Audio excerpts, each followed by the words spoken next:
Well, good evening, Internet, and you joined me for something a little bit different tonight.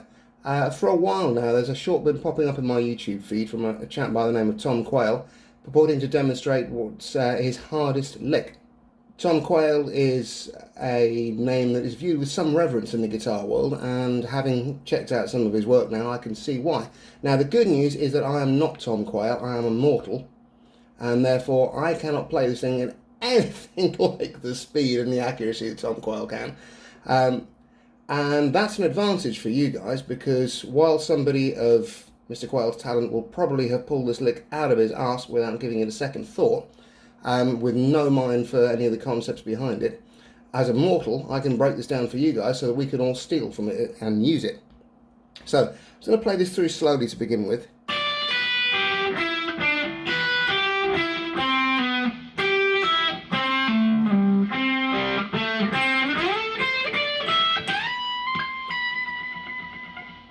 And then we can start to look at some of the concepts behind this. Now, the entire thing is played in triplets. I'm going to go out on a limb and say I believe it's in A minor, as the note choices are simply A, B, C, D, E, and G. So you could make a case for either A minor or E minor. I'm going to go with A minor for reasons that will become clear later on. But we're going to start with this arpeggio here. Now this is essentially an E-7 arpeggio, or you could view it as a G6 depending on what mood you're in. D pulled off to B, down to the 8th fret on the B string, E on the 9th fret G, and 7th fret D on the G string.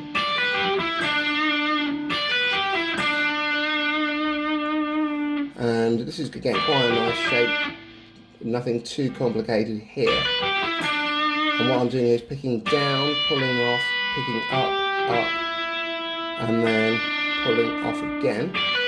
Picking down, pulling off to the B, upstroke to the 8th fret on the B, upstroke again, so it's a little mini sweep, and then that's the 9th fret G, and then downstroke on the 7th fret of the G. Then I'm going to go to this arpeggio here, which is essentially a C major 7. So I'm picking B on the high E string at the 7th fret, G on the B string at the 8th fret, E on the G string at the 9th fret, and C on the 10th fret of the D string slid to B on the 9th. And that is picked all as upstrokes. Now I'm going to put those two together. Now in the lick itself, Tom is using a sextuplet rhythm, so we can think that's 6 notes to beat.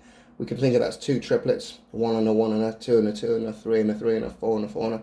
I'll probably suggest running it with a triplet rhythm just to get the feel of it as you start to build the speed.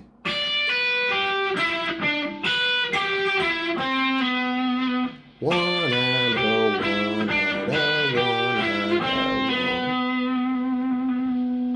And then we go into a Paul Gilbert style string skipped arpeggio for an A-7. And that is the 8th fret on the B, pulled off to the 5th fret on the B. So that's G pulled off to E, flat 7 to 5. String skip down to the D string, 10th fret, that's a C note, pulled off to 7th fret, which is an A, and then slid down to G, which is the 5th fret note, and that's a flat 7. So E-7, C major 7, A-7, and we run that together with our triplet feel. 1 and a 2 and a 3 and a 4 and a 1 and then I've just got a little A minor pentatonic fill here, something very humble from Mr. Quayle. So that's the C note on the 5th fret G, G note 5th fret D, A note on the 7th fret D, and back to C on the 5th fret G. So we can view that as basic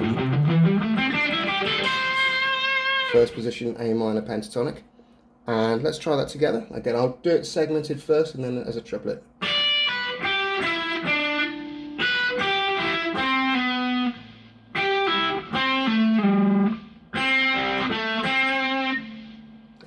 a triplet. 1,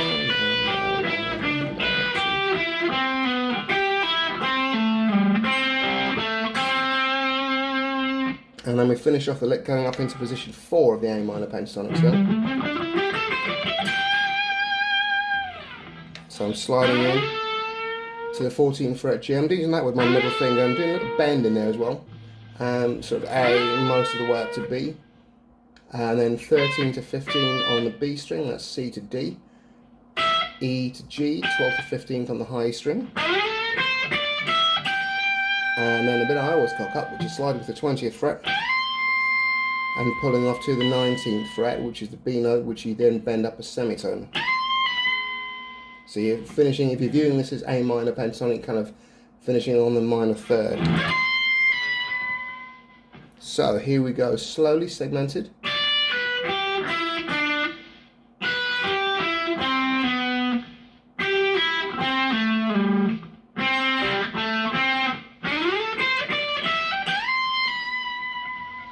And now let's try it slowly and as a triplet.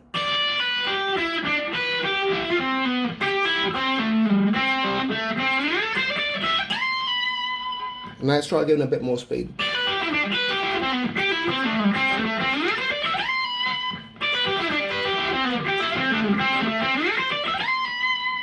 There we are, so not exactly Tom Quayle speed, but as I said, I am but a woman born. So hopefully there, you can take some of those concepts away. You can try changing the key. I'd recommend maybe putting them into some sort of context. Give yourself a bit of a 2 bars on, 2 bars off groove.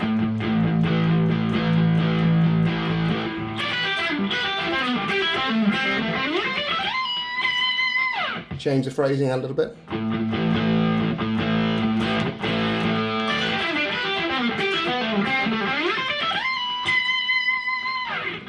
Try changing the key as well.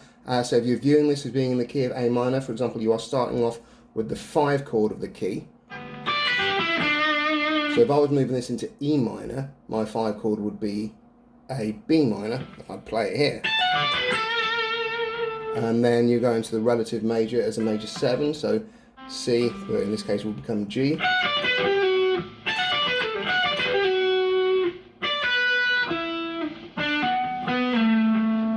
And you start to see how this is going to be put together, and you can move this around. Obviously use fragments of the lick as well. If I'm moving back to my original key of A minor pentatonic.